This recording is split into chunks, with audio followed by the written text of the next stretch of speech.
Good evening, everyone. I'm Riley King, and welcome to the Riley King Newscast, right here on the Riley King Network. Let's begin. First up, we begin with breaking news. Special Counsel Robert Mueller delivers investigation to AG.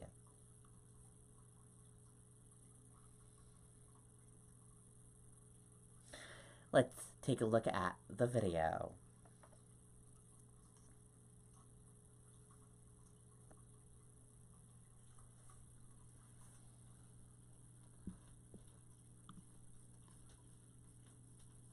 Out the door when it matters most. For more than a decade, he's been right there, everywhere. And when American jobs are on the line, he leads the charge. ABC's World News Tonight with David Muir is America's most watched newscast, and we thank you.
Okay, and there you go on that video and that video.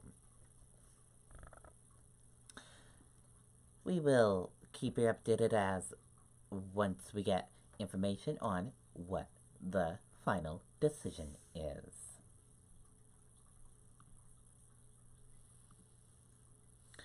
Northern Lights might be visible in New Hampshire over weekend.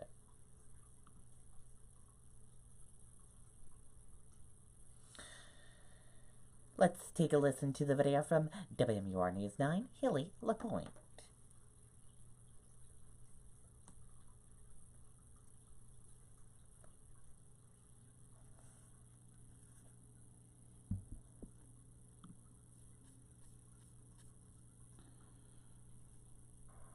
Hi everyone, I'm meteorologist Haley LaPointe. Something really cool might be happening in the skies as we go through the weekend here, especially Saturday night and early on Sunday morning. That's of course when we have the best visibility too. But earlier in the week we had what's called a strong solar storm, and there's some solar debris from the sun actually that will interact with our outer levels of the atmosphere, and that's what causes the aurora borealis, or otherwise known as the northern lights. These are incredibly difficult to predict predict when we can see them, but this weekend we at least have a chance. So I wanted to give you a heads up and know that you might be able to at least look and see if you can see those beautiful colors in the sky. So the solar energy, it hits our atmospheric gases, and that's what makes kind of those curtains of color. You want to get away from city light because the city light actually lights up the sky a little bit, and you want to get as dark as possible. And typically looking north is going to be your best bet. So this is actually the official forecast that comes out from the Space Weather Center. And anytime we're near that ring of green, that means we have a possibility of seeing the northern lights. And notice how, of course, northern New Hampshire are the closest to that, but even southern areas may run the risk of being able to see it. And here's the other good piece of news. So this is tomorrow at noontime. We actually start to see the skies clearing, so the weather will help us out too with clear skies happening. This is 10 o'clock tomorrow night, and this will be a good time to maybe go outside, and you'll want to bundle up. It'll feel a little chilly and a little windy, but at least, again, the skies are clear, and you can really head out anytime it's dark out. This is about 5 a.m. on Sunday morning, and we are still in the clear. So be sure to go out, check it out, see if you see anything up there, and let us know if you do too. You can go to WMUR's Facebook page, Twitter. Let us know if you see anything. Okay, and there you go on that video and that report. Very cool indeed. So keep your eyes to the sky and share the images with us if you see anything up in the sky. Authorities ID man who died after being found in burning Merrimack home.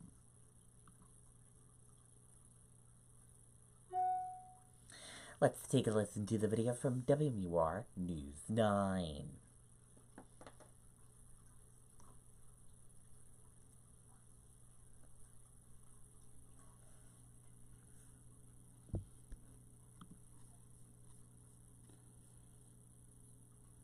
I was a ways away from where I live, so it was a strong smell. That smell first alerted neighbors and then the Merrimack Fire Department to a deadly house fire at 9 Riverside Drive. I went outside to start the truck, and I noticed a terrible, strong odor. It wasn't like a normal, smell of, wood burning. It almost smelled like a chemical smell. The smell's origin wasn't readily apparent in the Amherst Road area, but when the search moved to side streets, firefighters saw the smoke. The initial thought was that there was a chimney fire. As they approached the house, they actually saw flames in the basement window, and they immediately attacked the fire from the outside, and a crew went in to look for any possible victims. Officials are not releasing the name of the victim, but that he was the only person who lived there, and he died from his injuries at the hospital. Neighbors say the man was quiet and kept to himself. I was struck when the detective questioned me and tried to get some more information. He let me know that the resident had passed, and we're saddened by it. He was a nice guy. While the cause of the fire is still under investigation, the State Fire Marshal's office is making a point to remind everyone about fire safety and that excessive storage and hoarding can create issues for occupants and firefighters. As far as making sure you check your smoke detectors, make sure that they're working and they're in every bedroom on every level of the house, and also making sure the exits are going to be able to be clear so people can get out if there's an emergency. Officials will not release the victim's name until after an autopsy is conducted. That's scheduled for tomorrow morning. In Merrimack, Jessica Moran, WMUR News. Okay, and there you go on that video and that report.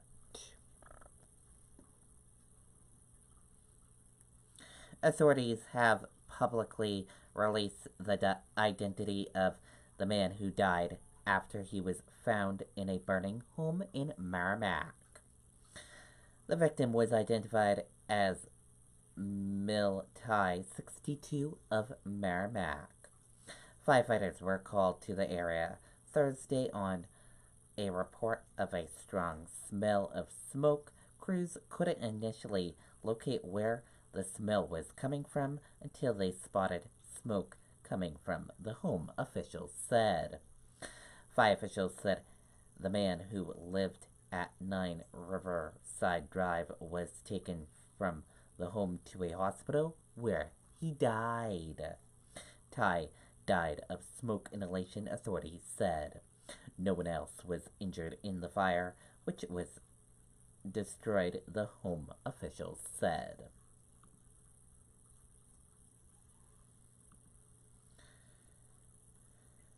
New Hampshire maple producers struggle as climate changes. Let's take a listen to the video from WMUR News 9, Ray Brewer.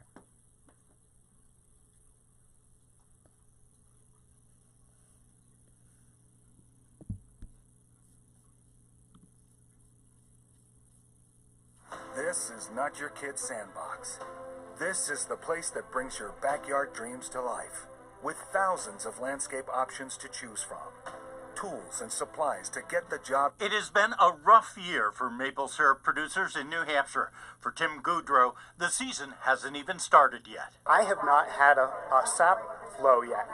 So we are at late March, and I've hardly collected a drop of sap. Climate change is the reason why, according to those who presented at a conference at UNH on Friday. Change that manifests itself in different ways, such as the nor'easters last March and the resulting storm surge that swamped the seacoast. Senator Jeanne Shaheen says there is a solution everyone can agree on. Whether you support oil and gas or alternative energy, renewable energies, everybody benefits from efficiency. In the 40 years he's been tapping trees, David Borden has noticed a big change in the season. It usually starts very early and then it goes into deep freeze where the sap doesn't run for 2 or 3 weeks. Borden says one of the ways he's fighting climate change is trying to limit his carbon footprint. We're off the grid as far as electricity is concerned. We've made our house very tight. We're using very little electricity. Peter Cooper Ellis has been tapping trees for over 60 years. He's hoping the conference will lead to some long-term solutions to protect his investment. We have 27,000 trees that we harvest, so we need to worry about what's going to be coming 5-10 years down the road. As for solutions, those here at the conference say it begins with everybody doing their part. In Durham, Ray Brewer, WMUR News 9. Okay, and there you go on that video and that report.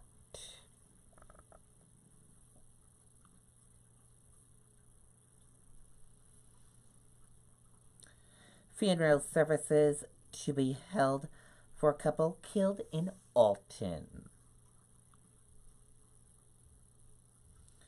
Grief counseling available to community.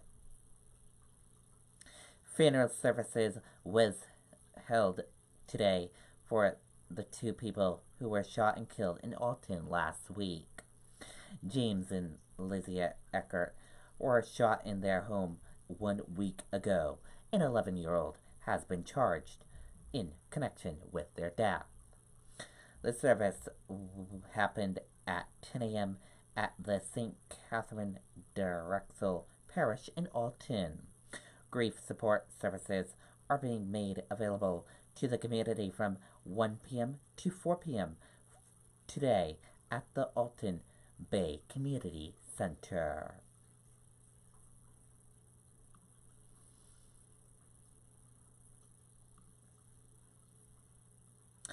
Rollover crash shuts down southbound lanes of I-93. Traffic moving slowly in breakdown lane, police say. Take a look at this image of the crash.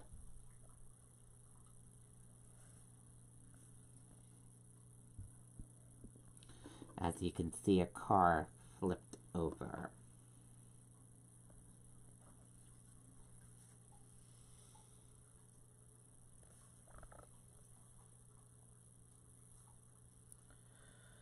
All southbound lanes of I-93 were closed Friday morning because of a rollover crash, state police said. The crash was reported in the area of exit 2 on I-93 South. Few details were immediately available. Police said traffic was getting by slowly in the breakdown lane. Commuters were told to expect delays.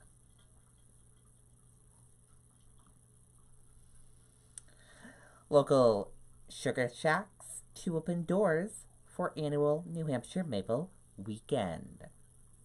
Dozens of shacks are participating. Let's take a listen to the video from WMUR News 9, Ray Brewer.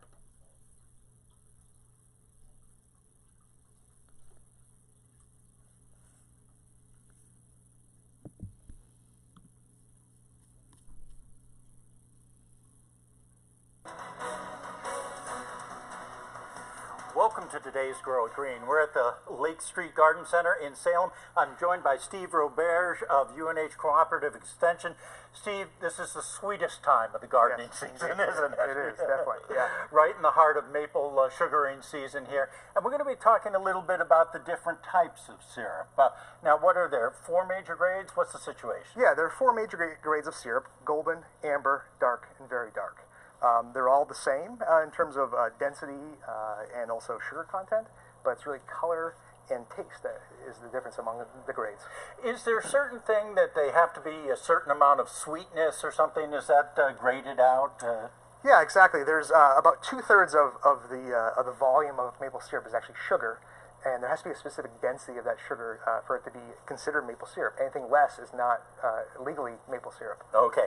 Now we're looking at this, and you're telling me this is the same sugar content as this, huh? Exactly. It doesn't look like. So what's the difference then? I mean, aside obviously from the color. Yeah, the difference really comes down to when the sap was collected and also what temperature it was when the sap was collected. So earlier in the season, when it's much colder at night and much colder during the day, we tend to get the golden color that comes in there. As the season progresses, we kind of go down the grades and actually end up with the very dark towards the end of the season. Okay, so you said going down the grades. Does that mean that this is more pedestrian, say that this is your upper end syrup? You know, it depends who you talk to, but Okay.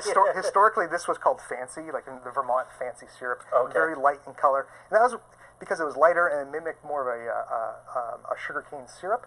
So that's what was desired at the time. Yeah. But folks really love the dark color, the dark or the very dark. Yeah, I tend to like that too as well. Now, this is a great weekend for people to experience this boiling for themselves. Tell us a little bit about this weekend, the maple syrup weekend. Absolutely. So there's the New Hampshire Maple Weekend or Maple Month as well. It happens all month, but this weekend is really the time when sugar houses are open for the public. There's tours. If you go to the New Hampshire Maple Producers website, you'll see a whole list of available sugar houses. And now this is the favorite part of the Grow It Green. We get to actually taste some of this. Yep. I don't know that I'm going to take the whole thimbleful. Yeah. So this is the light. Mm-hmm. So this is golden. Right. Very little maple flavor. Yeah. And then if you go with the dark, right, very strong or robust flavor. Mm-hmm. What you associate with maple syrup at that time. Yeah. I think I like the dark one better. Most people do, yep. Yeah. Yep. So, all right. Well, that's it for today's Grow It Green. Once again, it's Maple Sugaring Month here in New Hampshire. Get out maybe to your local sugar house and experience these great tastes for yourself. Okay, and there you go on that video and that report. Very cool indeed.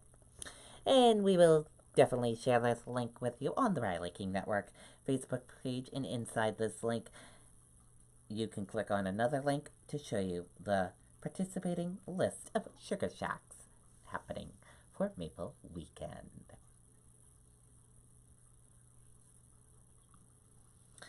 And now let's take a look at your U.S. stock market and see how your U.S. stock market closed for this Friday evening. And here's a look at that U.S. stock market for you on this Friday evening. Your Dow Jones Industrial Average closed in the red and went down. Your Nasdaq closed in the red and went down. S&P 500 closed in the red and went down. Gold closed in the green and went up. Oil closed in the red and went down. U.S. 10-year closed in the red and went down. Euro/USD closed in the red and went down. And VIX closed in the green and went up.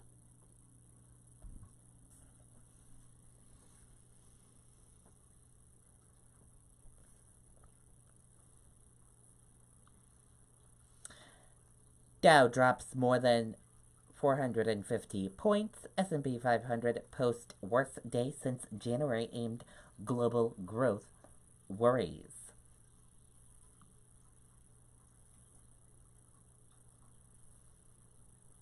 Stocks tumbled on Friday as global growth fears and the Federal Reserve's more cautious economic forecast sparked investors against into the weekend. And that did it with the Riley King Newscast right here on the Riley King Network. I hope you all have a great rest of your Friday night, and I'll see you back here tomorrow for another newscast. And I'll have a news report coming up in a little bit. Good night, everyone. Bye.